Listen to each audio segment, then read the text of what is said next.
Soy Roberto Pombo y estas son mis preguntas. Un programa de Prisa Media hecho posible por CAFAM, inspirando sonrisas. La pandemia cambió varios de nuestros comportamientos y parece que ser más saludables es uno de ellos. ¿Es el running o salir a trotar el deporte de moda? ¿Qué beneficios tiene practicar este deporte? ¿Por qué se ha vuelto tan popular? Para este capítulo hablamos con Luis Iván Correa, presidente de la Junta Directiva de Correcaminos, con Fiorella de Cross, triatleta olímpica y coach, con la psicóloga deportiva Paula Sofía Peña y con el periodista y runner Diego Santos. Soy Roberto Pombo, bienvenidos a Mis Preguntas. Parece que fue ayer que los gobiernos nos pidieron encerrarnos en una cuarentena preventiva de 2 semanas. Recuerdo que a pocos días de que nos tuviéramos que enclaustrar, cenaba con unos amigos y nos preguntábamos unos a otros si estábamos haciendo el lavado de manos de 30 segundos. Compartimos anécdotas sobre la rápida escasez de jabón en los supermercados y nos despedimos diciendo, nos vemos en 15 días. Pero no fue así. La cuarentena se fue alargando, primero 15 días más, luego le añadieron más semanas y así hasta que nos vimos todos en cautiverio, mientras afuera la gente comenzaba a morirse por miles. Recibimos noticias de un mundo afuera que ya no parecía el nuestro. No sabíamos qué era lo que nos estaba matando a esa velocidad y con tal nivel de horror. Pero además de los muertos, se cuentan aproximadamente 7 millones hasta julio de este año, que ya es mucho. No conocíamos exactamente lo que nos estaba matando. Un enemigo común para toda la humanidad. Y como estábamos en las sombras intentando averiguar de qué se trataba ese virus, comenzamos a seguir instrucciones a medida que los científicos y la OMS nos informaban. Teníamos pánico del aire. Hubo días en que lo correcto era limpiar la suela de los zapatos con un tapete empapado en alcohol. Luego se fumigaron los carros y se estacionaban dejando un espacio vacío. Sí, luego nos reímos de estas medidas, pero era nuevo para todos y hacíamos lo que podíamos por no desaparecer como especie. El mundo sufrió un colapso económico y la desigualdad quedó más al desnudo que nunca. De acuerdo con el Banco Mundial, 50% de los hogares de las economías emergentes y avanzadas no podían sostener el consumo básico durante más de 3 meses en caso de perder sus ingresos. La pobreza mundial se incrementó por primera vez en el curso de una generación. Las empresas más pequeñas o las informales, mejor dicho, las que tenían acceso limitado al crédito formal, se vieron más afectadas por las pérdidas de ingresos que generó la pandemia. En 2021, el Producto Interno Bruto del país tuvo una caída del 6,8%, dejó a más de 3,75 millones de personas desempleadas y una confianza industrial que se desplomó a niveles de 1980. Hacer cualquier clase de resumen sobre los restos que dejó la pandemia por el COVID-19 resulta insuficiente. Y eso sin contar con los estragos que hizo en la salud mental. De eso ya hablamos varios episodios atrás, los invito a que escuchen, es el capítulo 38. Pero para hacerles un resumen, la pandemia nos dejó otra pandemia, una de depresión y ansiedad. Según un informe de la OMS, se calcula que la pandemia hizo que se incrementara en un 25% y un 27% la prevalencia de la depresión y la ansiedad a escala mundial. Por su parte, cifras del Foro Económico Mundial, según una encuesta realizada en 30 países en todo el mundo en 2021, más de la mitad de los participantes de Chile, Brasil, Perú y Canadá aseguraron que su salud mental había empeorado desde el comienzo de la pandemia. Y es que no era fácil procesar todo lo que pasaba afuera, pero además el encierro causó rupturas amorosas y agudizó problemas familiares.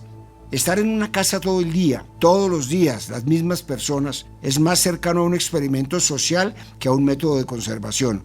Y mientras tanto nos inventamos formas de sobrellevar la angustia, la zozobra por lo que podía pasar.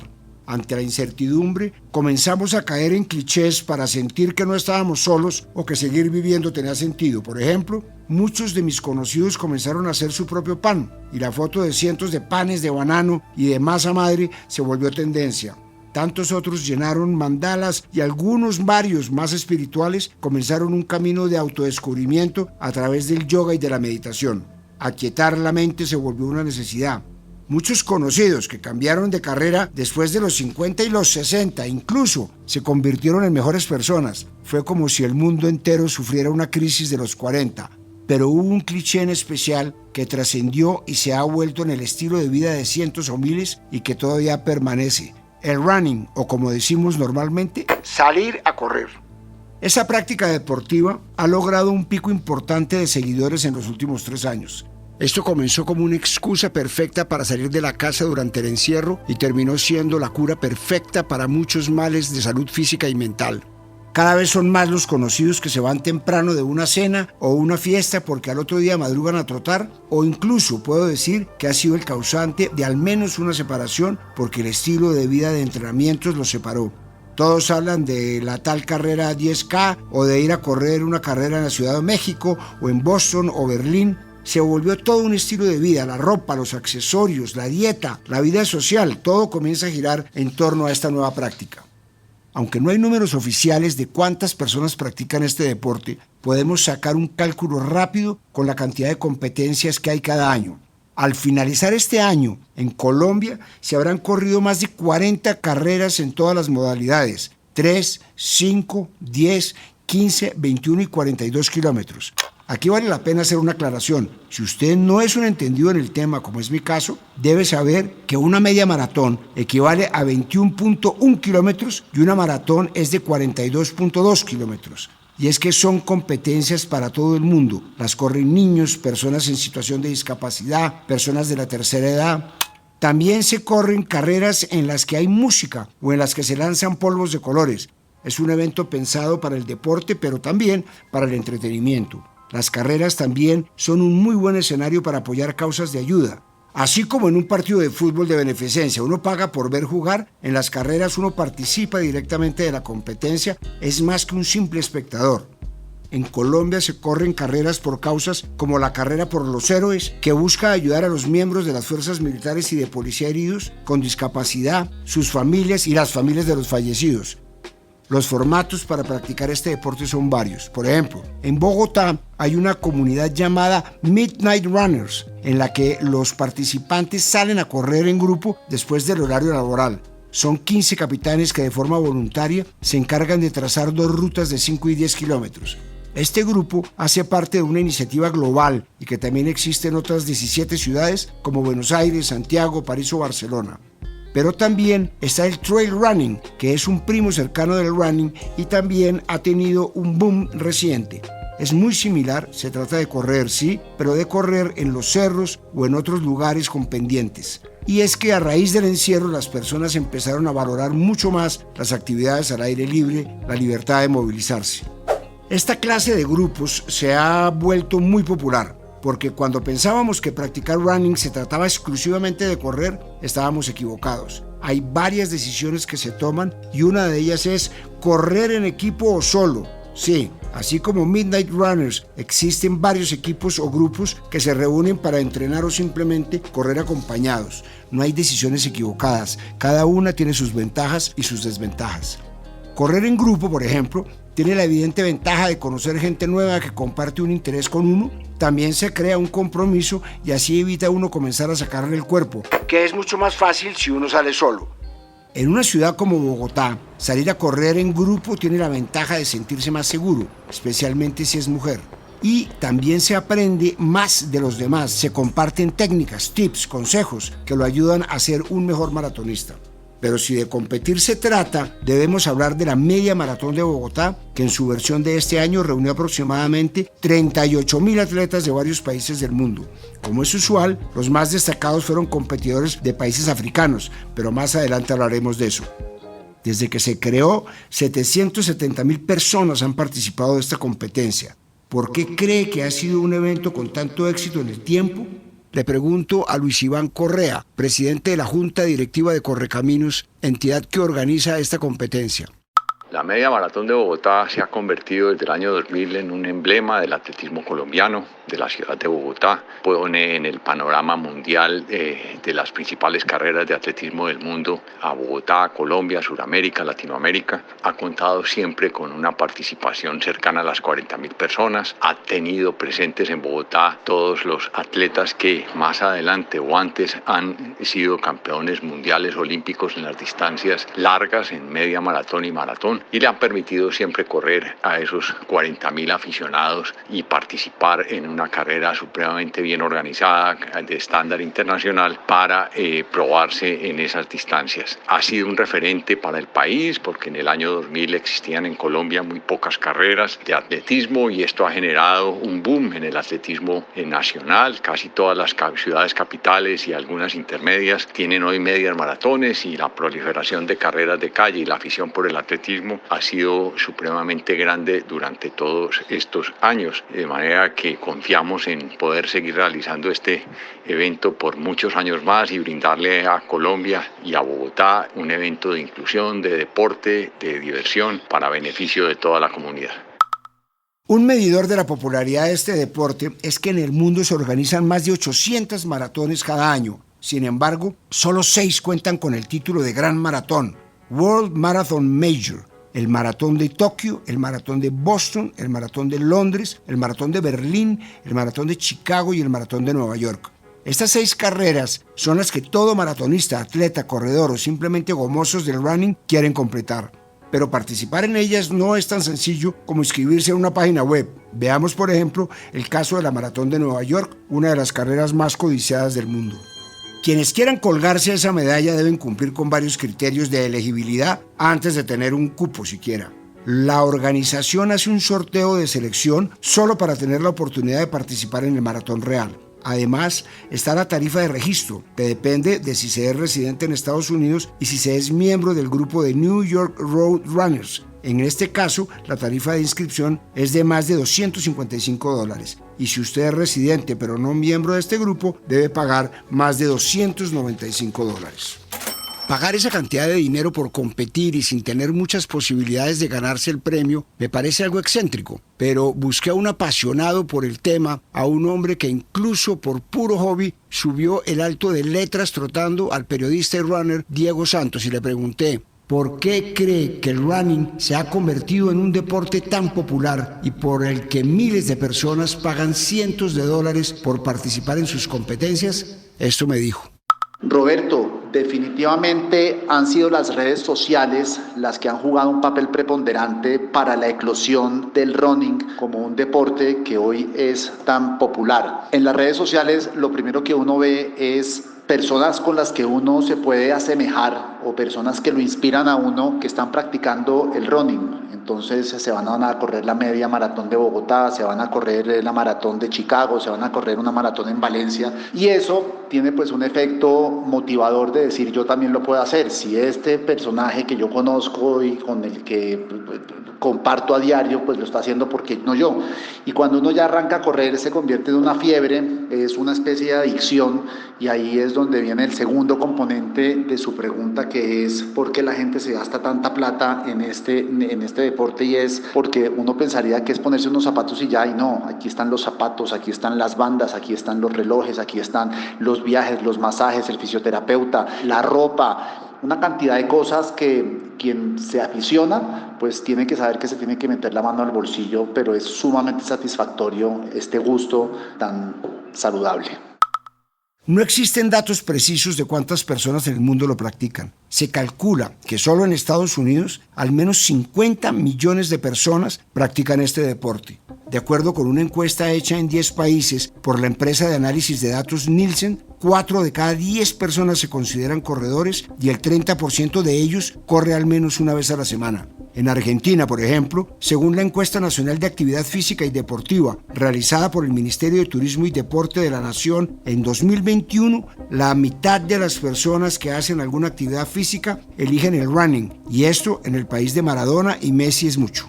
Según el último Congreso Run México, que ya va por la 6ª edición, en ese país hay cerca de 6 millones de personas que practican esa disciplina y de esa cantidad, 1.2 millones participan en carreras y de acuerdo con el estudio Chile 3D 2018 de GfK Adimark, el 6% de los mayores de 15 años en el país practica running, es decir, un estimado de 742.921 personas.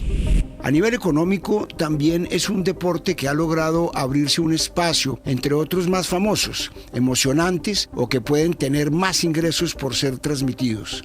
Organizar un evento de estos, una carrera, no es sencillo. Tan solo organizar la media maratón de Bogotá, bueno, o el maratón, ya no sé ni siquiera cómo se dice, tuvo un costo de cerca de 4.000 millones de pesos. En 2018, la maratón de Londres gastó más de 375.000 libras esterlinas solo en costos policiales.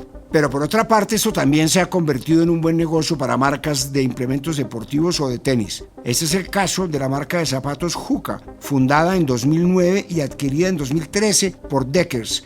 Hoka ahora representa el 36% de los ingresos de su empresa matriz frente al 21% de hace 2 años y en 2022 superó la marca de los $1.000 millones en ventas. En febrero de este año reportaron un crecimiento del 90% en ventas con respecto al mismo trimestre del año anterior, recaudando más de $350 millones en ingresos. Una locura para una marca tan nueva que compite contra gigantes como Nike o Adidas. Pero las ganancias de este deporte no son solo para las marcas. Según un informe de 2021 de Audience Research and Analysis, tan solo en hoteles, restaurantes y otras actividades, la maratón de Nueva York generó un impacto económico estimado en $427 millones para la ciudad. Y es que hay muchos motivos para que todavía hoy sea un deporte popular en todo el mundo. La lista de ventajas de practicarlo es larga, pero vamos por partes. Lo primero es que es un deporte que puede practicarse solo. A diferencia del fútbol o del básquet, uno no necesita ponerse en la tarea de encontrar otras 9 personas, ponerse de acuerdo en un día, una hora y un lugar para practicarlo. Este mismo hecho de que pueda ser un deporte solitario hace que sea un espacio de meditación, pero de eso voy a hablarles un poco más adelante. Otra ventaja es que no se requiere mayor indumentaria o herramientas. Basta con tener una pantaloneta, una camiseta y unos tenis. Y sí, como en todo deporte, hay gente que se lo toma a pecho y dirá que si no se tienen los últimos tenis Saucony o si no se usan unas pantorrilleras o medias de compresión, no se puede trotar bien. De pronto tienen razón, pero solo teniendo unos tenis basta para comenzar. Pero hay un componente muy importante, el psicológico. De acuerdo con la psicóloga de la salud y profesora de la Universidad de Stanford, Kelly McGonigal, entre los muchos beneficios de correr está el subidón del corredor. Este sentimiento comienza con una tranquilidad y luego una sensación de mayor facilidad de movimiento, una sensación de poder y confianza, optimismo y esperanza. Según explica McGonigal, abro comillas, el subidón del corredor es impulsado principalmente por los endocannabinoides, que son los químicos cerebrales que imita el cannabis, pero cuando corres y los niveles de endocannabinoides aumentan naturalmente, eso es lo que produce esta poderosa sensación de paz interior, empoderamiento y conexión con los demás. Cierro comillas. Voy a admitir que no soy el mejor deportista del mundo, así que hablé con varios amigos, conocidos y amigos de amigos que practican este deporte y las conclusiones son similares. Salir a correr es también una terapia mental. Hay varios estudios científicos que pueden dar fe de eso, pero quiero comenzar con algo menos rígido y más poético. En 2007, el escritor japonés Haruki Murakami publicó su libro ¿De qué hablo cuando hablo de correr?, una especie de memorias en las que recoge sus experiencias y reflexiones corriendo. Sí, Murakami es un maratonista consumado y una de las casualidades más bonitas fue que este año fue el ganador del Premio Princesa de Asturias de las Letras, mientras que el atleta y plusmarquista keniano Eliud Kipchoge ganó el Premio Princesa de Asturias de los Deportes. Si usted como yo no es muy conocedor de ese deporte, debe saber que Kipchoge es algo así como el Michael Jordan del running. Pero como les decía, en sus memorias sobre correr, Murakami consignó reflexiones hermosas sobre este deporte. Tuve que escoger solo una para intentar explicar el efecto mental de esta práctica. Abro comillas. Para mí, correr es tanto un ejercicio como una metáfora. Al correr día a día y acumular carreras, poco a poco voy poniendo la cima más y más arriba y a medida que voy subiendo la cuesta, me voy elevando a mí mismo. Al menos ese es el motivo por el cual me esfuerzo cada día para superarme a mí mismo. La pregunta es si he mejorado algo en comparación con el día anterior. Cierro comillas. Y como les decía, los estudios científicos también han mostrado grandes ventajas físicas y mentales de practicar este deporte. Por ejemplo, el artículo Correr maratones mejora el estado de ánimo y el afecto negativo, con un título ya bastante diciente, publicado en la revista de investigación psiquiátrica, concluye, entre muchas otras cosas, que los corredores de maratón muestran menos síntomas depresivos en comparación con los controles sedentarios y que los efectos negativos disminuyen aún más 24 horas después de un evento de maratón. A nivel físico, los beneficios de este deporte también son varios. Mejora el sistema cardiorrespiratorio, fortalece los huesos y les proporciona una mayor densidad e incluso son capaces de acumular más calcio para combatir enfermedades óseas como la osteoporosis. Ayuda a prevenir o disminuir enfermedades coronarias o relacionadas con el hígado y favorece la pérdida de peso. Y como si no fuera poco, de acuerdo con el estudio Correr como una medicina de estilo de vida clave para la longevidad, publicado en la revista médica Avances en las enfermedades cardiovasculares, abro comillas. En general, los corredores tienen un 25 a 40% menos de riesgo de mortalidad prematura y viven aproximadamente 3 años más que los no corredores. Cierro comillas. Así que, si estaba buscando una señal para dedicarse a salir a correr, considere todos estos motivos como una. Pero quise conocer de primera mano más ventajas, así que busqué a la psicóloga deportiva Paula Peña y le pregunté, ¿qué otras ventajas psicológicas tiene practicar este deporte? Esto me dice. El running, entre otros ejercicios, provee múltiples beneficios a nivel psicológico. En la parte cognitiva, mejora procesos como la atención, la memoria, el aprendizaje y tiene un efecto positivo en la estabilización de neurotransmisores en el cerebro, como la serotonina, la dopamina, y por este motivo también mejora el estado de ánimo y la motivación. Entonces, tiene también un efecto protector de las neuronas en la parte cerebral. Para nadie es un secreto también que es una actividad que requiere un esfuerzo grande. Entonces, la persona tiene que desarrollar esa mentalidad positiva en medio de la incomodidad y esto también le ayuda en su vida a enfrentar situaciones de estrés. Entonces, ese es otro gran beneficio que tiene. Además de esto, y por todo lo que he mencionado, promueve la flexibilidad cognitiva y tiene un efecto protector en el cerebro. Yo sé que no todo es color de rosa siempre. Me di a la tarea de averiguar si este deporte tenía desventajas o un efecto colateral. En un principio encontré algunos comentarios sueltos sobre posibles riesgos cardíacos de practicar, pero según el estudio Riesgos cardíacos asociados con correr maratones, abro comillas, las muertes cardíacas súbitas asociadas con la carrera de maratón son eventos extremadamente raros. La prevención debe centrarse en el reconocimiento y la investigación de los síntomas prodrómicos, si están presentes, y el acceso a desfibrilación rápida y personal médico capacitado. Cierro comillas. A la larga, solo encontré una desventaja en boca de mis amigos corredores. Cuidado con las rodillas. Aunque después verifiqué la información y resulta que, de hecho, varios estudios han demostrado que las personas que practican running tienen tasas más bajas de osteoartritis de rodilla que las personas sedentarias. Uno de esos estudios siguió a más de 2.000 personas por varios años para ver cuántas rodillas artríticas se desarrollaban y encontraron que las personas que corrían con frecuencia eran 29% menos propensas que los no corredores a manifestar dolor frecuente de rodilla.